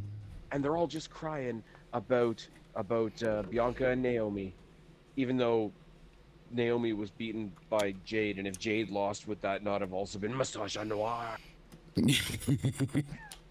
Sounds like a fucking French porno. Jake, they have to put it all together because if one victim card is good, 2 must be better. Oh, must be. Stack them up. Watch yeah, out. love is everywhere. Watch out for the evil French supervision. Massage Everywhere I look around, Spaz, you gotta watch out for the noir, the Spanish Inquisition. Yeah, no, I could totally see it. Just go ahead and have the menage a trois of the century. While we're talking about how horribly horrible WWE is, let's talk about this awesome segment with Obafemi and Trick Williams. Yeah, it was incredible. So After good. They just put over Javon Evans. So they put over Javon, and goddamn, was this great. So good. So good. So, of course, Trick comes out, and he's all pissed off. He's telling him, no, whoop that shit. Just shut it down. Shut it down. The one thing I do appreciate and respect Trick for, he snuck in the fact that it's Obafemi's birthday, so the crowd would chant happy birthday. He's like, I don't care. Signs in the crowd. Oh, did they see? I didn't see it. Oh But my God, the best story. no, I watched it. I was watching it on my phone, so I could use the VPN, so I could watch it on Netflix. And the signs don't always look crystal clear. No, So I'm gonna have to go back a couple of segments though, because the best sign of the night when Ricky Saints and Lexus King were having their talking segment, Buddy's holding up a big sign in the back that said Lexus King shaves with a paintbrush. oh, that's a goddamn good one. If you want a And really, if you noticed it in the match too, Noam Dar like spit on his hands and he was trying to like wipe off the beard. you just yeah, see if it stays. I had a laughing fit earlier. I'll derail you really quickly. I know it's getting late, but oh god, this was so fun. I was choking because I was just crying laughing, and it was so random. So my buddy Patrick went ahead and he was on the chamber review with me here. I went to his house to pick up some flowers. And you know, I think I called in to you guys. yes, you did. And I go and I visit my buddy. We're hanging out, and I'm talking with him. And I bring Milo everywhere with me. He's with me, so Milo loves Patrick. He's mauling him, he's kissing him. But this time, he's babysitting puppies. For not puppies, they're very tiny, like teacup dogs. So I always call them puppies. They're actually on the older side, but there's these two little tiny dogs, and Milo's about yay big. So he's very friendly, loves other animals. He loves to see dogs. Like, he would jump out of the moving car if he can get to him. He just loves animals, but usually never barks or anything. He's very good about it. And in the house, he'll bark, but not out. Long story short, this little shit of a dog jumps off the couch and bolts right all the way across the living room, across the kitchen, slides, gets directly into Milo's face like this. And he's just staring at him for about 5 seconds. And then all of a sudden, the dog went, "Ah!" and ran the fuck away. It didn't bark. It didn't whine. It screamed. It was a straight up, "Ah!" and it just fucking booked the other way. I don't know if the dog was like super brave. I got this, and then by the time they got to Milo, they're like, "Oh, he's huge," even though he's fucking tiny. But this dog went ahead and just screamed like a human. I wish they had Ring cameras or something. That would have went so goddamn viral. Fucking, I've never heard a dog scream. And the dog's name was Massage Noir. Massage Noir. No, it was Mary. All right, so go Anyways, with it. somebody- Joe Hendry somebody appeared. said his name, and he appeared He did appear. We had with his WrestleMania shirt on. he comes out looking great. Said, you could talk down to me all you want, Trick, but I did it in front of 60,000 people. I may have lost to an RKO, but I was at WrestleMania while you were in the stands. And he's like, and I'll be defending the title in LA at Rebellion Sunday. And then he said, I am turning my attention to Obafemi. Oh yeah. Oh, pause. Horrible, terrible, selfish WWE allowing for the most obvious TNA pay-per-view plug ever. Yes. Love it, though. They did such a great job to just spread that, hey, don't forget about Sunday. Love it. That's a real partnership, They made sure to bring out their champion, who was also on WrestleMania, but to go ahead and say, hey, make sure you watch Sunday. Shout out to KJ from the Wrestling for Life guys. As soon as Joe came out, and it's like, my God, for somebody who was buried the other night, he doesn't even have any dirt on him.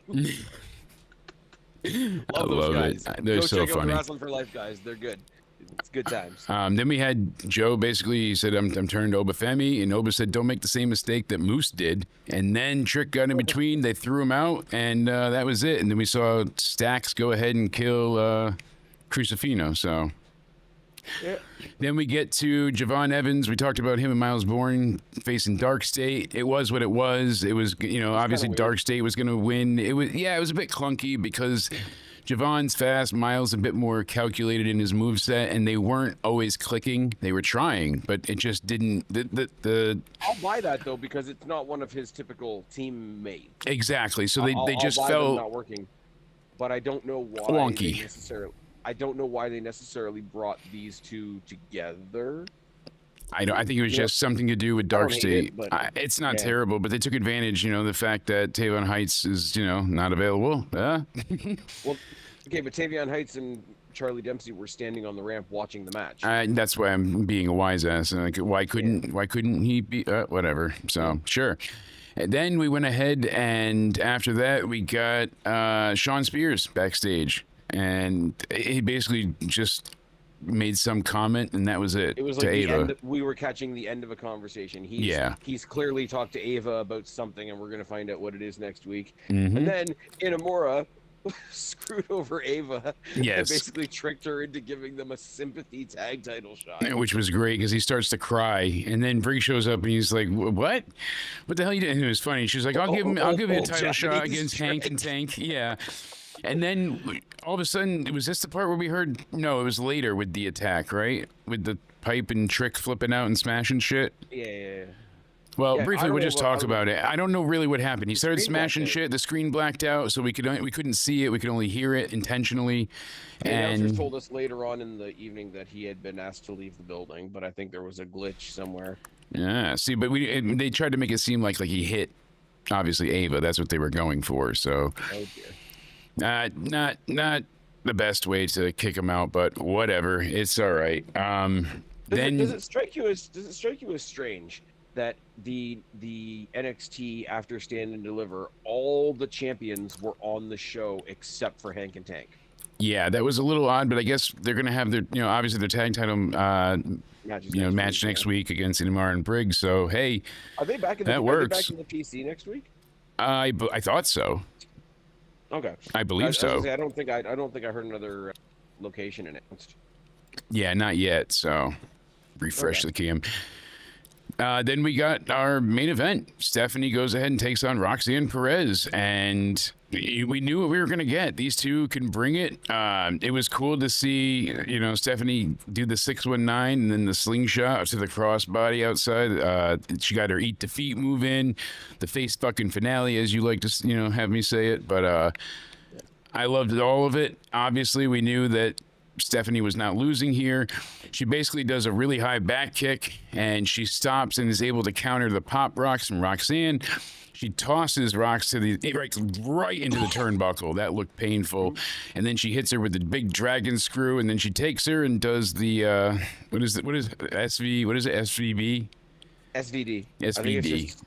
Literally Stephanie Vacour driver. Okay, that's what I thought, but I wasn't sure. So then, obviously, Julia comes out. Jordan Grace was on the other balcony, and they're all glaring at Stephanie, and that's how we close the show. So, when the hell is Roxanne being called up? When is anybody going to have an official call up? Like, a lot of this is just baffling. I hate when it's half in, half out. I don't want the water to be tepid. Either burn my ass or get me the hell out of there. Did it seem to you I don't mind if it's fluid. Like if you graduate from NXT and then you want to go back a couple 2 years later and you can go back and forth. That's fine. But when she's still an NXT roster member, Roxanne, but yet she was in the Rumble. She was in the Chamber. She's been in integral parts of the Raw shows. So. The Rumble in the Chamber specifically, I didn't mind because they did have a good reason for it. NXT is represented in the Rumble. Roxanne Perez being the second last person out of the Rumble was what earned her a shot in the Chamber. Mm-hmm. So they made and that's what it should be sense. Every year. Not so much, but I think you either get a Chamber shot or you go ahead and I forget what else I said to Sith, but I'm like, it more needs to be on the line with that. The runner-up, would get something worthwhile, and at least try and build off of that. I think you take the last 6 participants from both Rumbles, bar the winners, obviously, and just those are your chambers because they're the first runner-up, second runner-up, third runner-up, fourth runner-up, fifth Yeah. runner-up, sixth runner-up. Right? I like that. They're all. I'm dying over here. That was my thought with the elimination chamber. So I said, how would you feel going forward? The runner-up in both Royal Rumble matches is automatically entered into the elimination chamber. And when Cody's here, him and I, not tonight, but next time we get together soon, because we're gonna get out of here in a minute. It's very late, and I've kept you way too long. But we went ahead, and Cody and I were going to go over some of the booking ideas that Sith had went ahead and shown. So we'll see what happens about that when him and I get together. Yes, please. Typically, the Raw, the SmackDown, the NXT after WrestleMania weekend is where we get a lot of debuts, returns, surprises, whatever.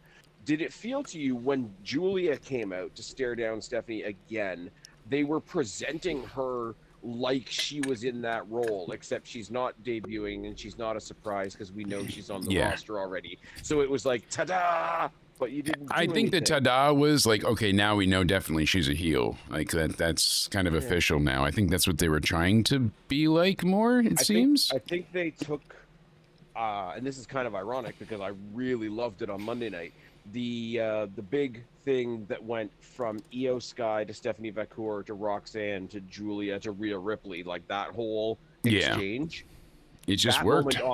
That moment on Raw was the big NXT Women's Division moment. Yeah, and damn watch it wasn't here. Like what happened at the end of tonight's show was like the Temu version of that.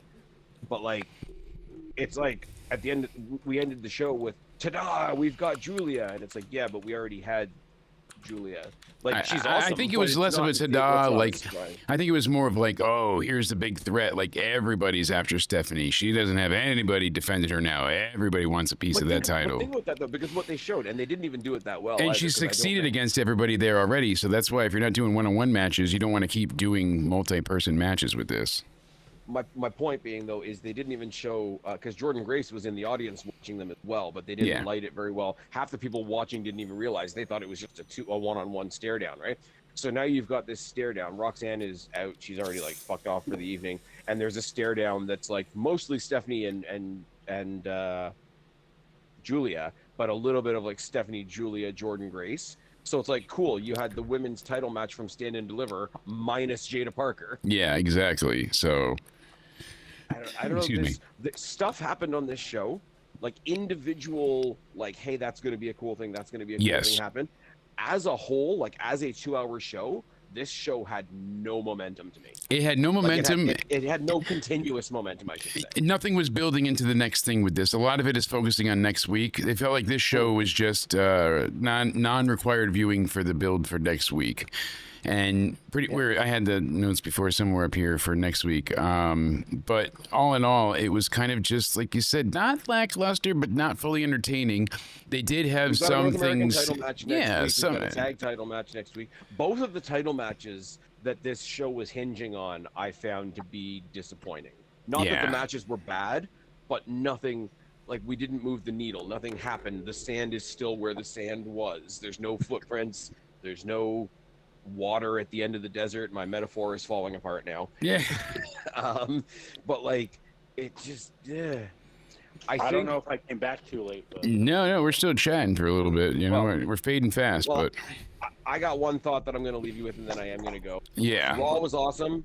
NXT really felt like I think everybody's tired from WrestleMania weekend. Yeah. I think the biggest benefactor of having 2 nights off is going to be SmackDown on Friday. Absolutely. And you know what, too, Spaz, is the fact that basically, like you said, it's not just fatigue, but a lot of what we saw was rehashed or reliance on things of old. We didn't have Hank and Tank out there for a celebration or doing like something new. It's all rematches. And so you know, we're getting Thea Hale and Fallon Henley again, like that kind of idea. I guess Noam Dar was a good surprise for some. For me, it was kind of this meh. is what I was gonna say, right? Like we had main roster champions on NXT.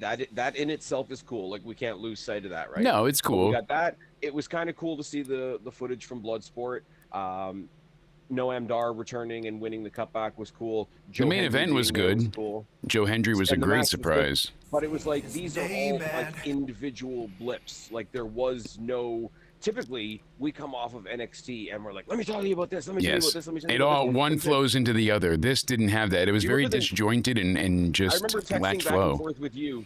I remember texting back and forth with you the night that Jordan Grace randomly showed up and challenged Roxanne Perez, and Yeah. then at the end of the night, Ethan Page debuted, Yep. and there was other stuff to get us through. But Exactly. This is all like flatline and oh that's cool beep, oh that's cool beep, And that's all you oh got. that's cool beep.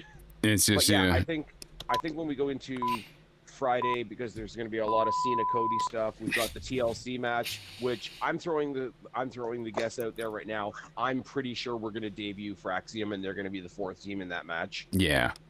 I think I agree with you entirely. I think it is definitely Fraxium. I think that they're going to go ahead and get involved and possibly win the titles too.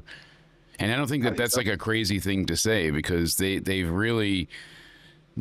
been the most exceptional tag team on many of the shows. So I was trying to see what they have up for. I know I saw it somewhere for next week's NXT as well. I had the list, but now I'm trying to find it. Here we go. Yeah, Ricky Saints and Lexus King. Tony D and Stax are facing off. Hank and Tank versus Briggs and Inamara. And that's it. So we'll see what happens for the build in the week. But overall, kind of funny. not a stack show. What would be funny? If Roxanne came to fuck with Stephanie Vacour on Raw ahead of their match tonight, and Roxanne eventually ends up making her main roster debut on SmackDown because her trying to fuck with Stephanie Vacour didn't work. Because I would love to see, even though they're both heels and you got to do some fast talking to make it work. Yeah. Because she was the runner-up in the Rumble, I would love to see her come in on SmackDown and attack Charlotte. Yeah, that would be fun. I would absolutely agree with that. I think that would be a damn good time. Anyways, I'm gonna leave you here, buddy, because it's tired in here. I've been staying away from scores more, but I think tonight, I'd like a 7. If this was a normal episode of NXT with the surprises that we got, I would rate it a lot higher. But I expect more from NXT, and this is the episode, fill in the blank episode after WrestleMania. And Yeah. it wasn't there for me. I'm going like, if you wanted to give me a rating, I don't think I'm good with ratings anyway, but like 6 maybe. Yeah, we'll see how it works, but yeah, it's like we can only do so much. Everybody out there that can hear my voice, come find me, Spaz Phoenix Podcast, on all the things. You guys have a good rest of your evening. Thank you so much. That's been Spaz. We'll give him a round of applause there. Cheers. But bam, baby. Thank you all for being Cody, so I'm kind. tagging you in. There we go. Cody, I'm Tag. tagging you in. Legal All tag. right, I'll try to win it for us. But he's You're got not- that banana. You're as a not finisher. you're not tagging him in. I'm tagging you out. Ooh, baby. That's right. He's got that banana already. Like I said, I won't go overboard with the soundboard going forward. I had to fuck with it because I'm finally getting stuff set up. Bailey was doing an interview, and Solid Monster put this out. I'm gonna go ahead and change your input really quick just so you can hear this. So you'll be able to hear yourself for a second. I apologize, but I want you to go ahead and hear what Bailey says here. This she sounds super defeated, and it's a little depressing, but you got to go ahead and. By the time this comes out, there's gonna be even. Hey, what does that mean? It's hard. It's hard. It's like sometimes I think it's my Already, you can just there's more to it, but you see how defeated she is. She's just very. And this is at WrestleMania, so we know that she was taken off. She's not really injured. They're saying she has a damaged shoulder, torn labrum, blah blah blah, but that's all kayfabe. that's what keeps me here is because I don't go freaking kick the door down and be like, I'm not doing that. Why would I do that? I'm fucking Bailey. Like, why would I do that? Same thing Karrion Kross said. Bill Goldberg told him, be a good soldier, be a good soldier, and look what it got him. He got let go. So sometimes you do have to pull the punk and go out and be your own advocate and fight for yourself. No, but I don't do that. I've whatever they give, and I've learned this from Cena. I've learned this from Ray. Whatever they give you is like, make it work. Yeah. So that's always like what I've tried to do. But look who they're giving And it I'll to, come up Cena with and ideas. Ray. That's the problem there. It was to the top guys, so they could make it work because they were given the most TV time. They had everything. Cena and Rey Mysterio, she's saying? Yeah, Cena and Ray. So here's my issue with that advice, because Vince loved those two, so anything they wanted, they could get. So Exactly. They literally, as we know, changed match outcomes and did things to even Mysterio. He is guilty as well. Maybe not to the extent of John burying mediocrity, but if Ray wanted something, Vince was gonna say okay. yeah, no, You absolutely. get told whatever the creative is, and you're not happy with it. She's like, And looks then like she's I go fighting and I back say, tears. hey, what if we do this instead? And then they say no. I feel worse after that than I felt with the original creative. So I'm just like, okay, how bad do I want to feel today? Like, or should I just accept what they gave me and then make it as best as I can? And then they'll be like, damn, she made that work. Like, let's go this way instead. I mean, she's not wrong, and it's so difficult to deal with. So it's a pain in the ass, and unfortunately, I feel for her. You know, but I wonder if they went to her, because we don't know. This is pure speculation at this point.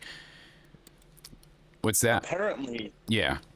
Mercedes Moné, Sasha Banks, whatever you like to call her, followed Becky Lynch on Instagram, but I don't want her to speak out about this because she's guilty in her own right of burying people. Yeah, no kidding. And it was a bunch of bullshit in that regard. Let me see if I stop the stream. Maybe it'll help you come in a little bit clearer. We went ahead and, you know, we reposted on the channel the Karrion Kross promo that he did, and it's of the same ilk. He's very offended, and he said himself, being a good soldier doesn't get you what you need. You have to fight for yourself, and YouTube wouldn't let me promote or share this. It was from Bill Goldberg. Because he swears. 2021, back when I was in the Twilight Zone, you know what I mean? I'm wrestling for gasoline. It was awesome. Let me tell you all about it. Bill goes, hey, Cross, you know what? You remind me a lot of me. I go, I think we have different styles, Bill, but I really appreciate that. Do you have any advice for me? He goes, you know what? You just got to be a good soldier. You want a viral moment? On behalf of all of the true fans of professional wrestling, guy with the suit and tie in the truck, go fuck yourself. That's from Killer Cross. No. So powerful, so good, and that's why I can't wait to see how they capitalize on him. I mean, it gives me fucking chills. I'm just, some of the things that they have for us right now are top level, very exciting. You know, it's something you can sink your teeth into. But a lot of things as well. Like, I'm happy with the Seth and Braun Breaker faction. If Becky does join them, great. Mom, dad, they can maybe bring their kid in too to use as a weapon.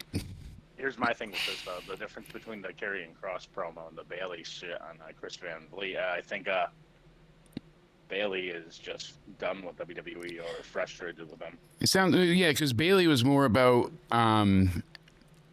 feeling defeated and venting frustrations. Karrion was more about portraying himself and maximizing what he wasn't given by taking advantage of anything he could, a la interviews like that. Match meant a lot to Bailey because if you hear the backstory between her and Liv, Bailey was like the biggest protector of Liv Morgan. Yeah. And I think she wanted to. She wanted to go ahead and have that, yeah. Like, and you know what? It's unfortunate that they couldn't, but it also comes down to. We're like real life best friends almost, right? From what I've heard, and what's sad, like I said too, is you go ahead and. So Bailey last year got the Rumble win, and then she went ahead and did the face turn, and taking on Io, and she won the title at Mania. So if they come to you, the office, Triple H, whoever, and say, hey, last year we focused on you, this year we want to give somebody else a moment, and we can't do it without you sitting out, is that okay? Or they just tell her, hey, you're sitting out. We don't know how it works, but could you do that for the company? And she did, I'm saying, but would that destroy your self-value and worth and how you see yourself? Or is it just you, hey, I understand that's the business? I'm sure I would take it very personal, and my anxiety would be all flared up, and I'd be saying the wrong things, but oh, Casey, I'll have to grab you to the link. We're not staying much longer, but we're only chatting for a few more minutes. I'm gonna pass out on the keyboard eventually. So, but that would be for someone that hasn't gotten an opportunity before. Becky was in a world title match. Yeah.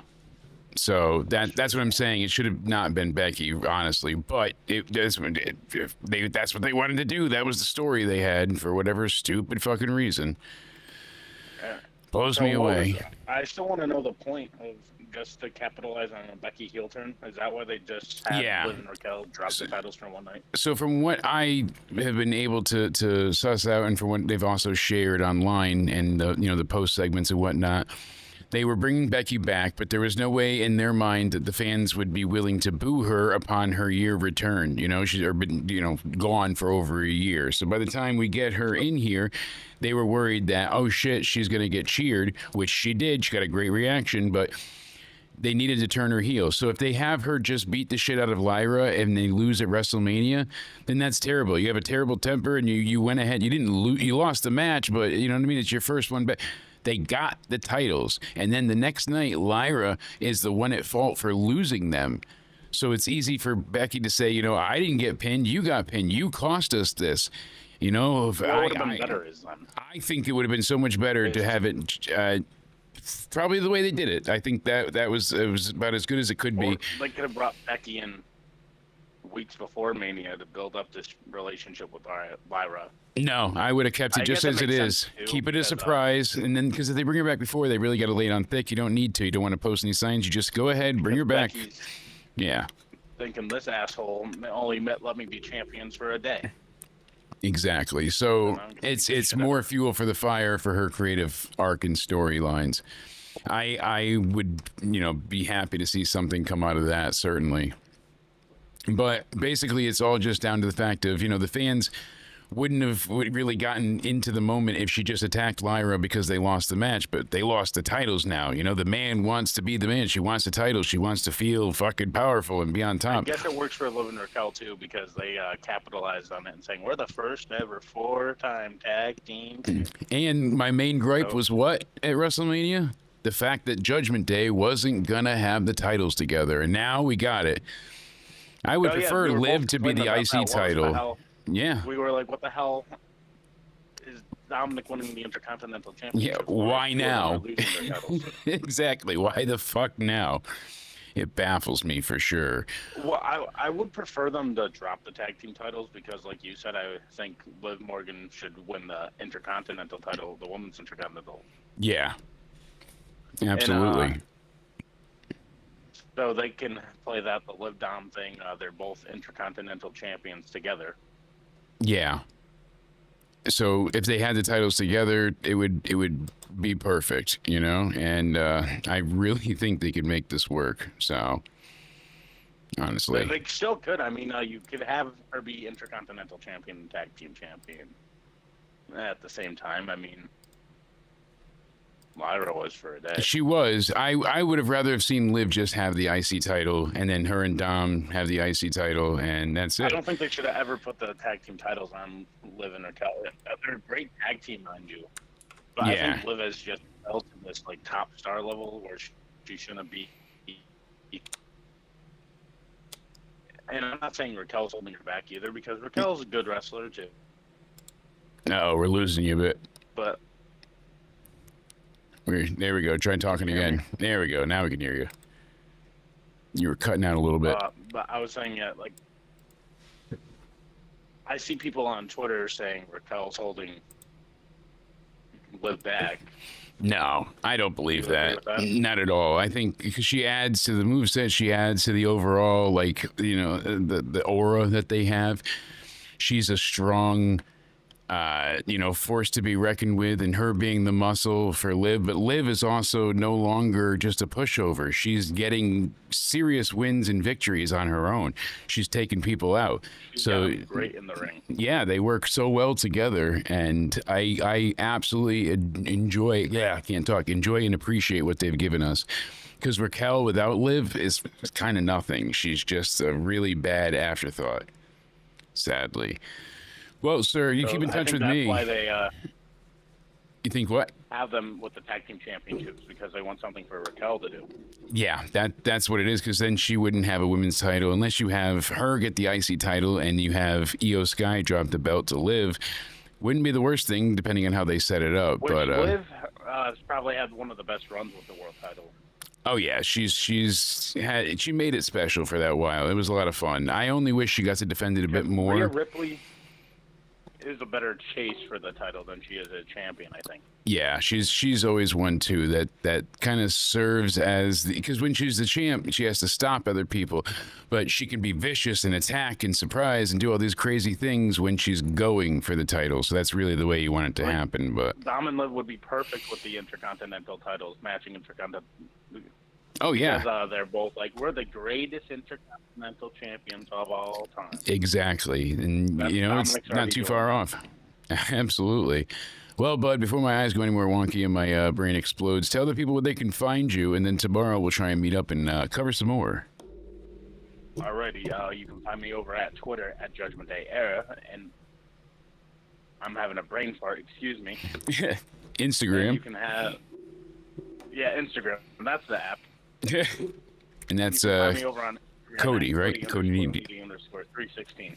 Yeah, and that'll be in the description box down below. You got to have the 316. Oh, hell yeah, you got to. Yeah. Let us Gotta know your represent numbers in the Stone Cold. chat, folks. Tell us what you thought of NXT after Mania, or after Stand and Deliver, really, we should say. I'm muted, right? So, like, all You're my other accounts. yeah, exactly. You're good and off the stream, but thank you as always so for no hanging one out can with me, hear my friend. No, we're good. We're good. They don't know anything. Thank you guys for hanging out as always. It's been a great time reviewing NXT. Like I said, give it about a 7 out of 10.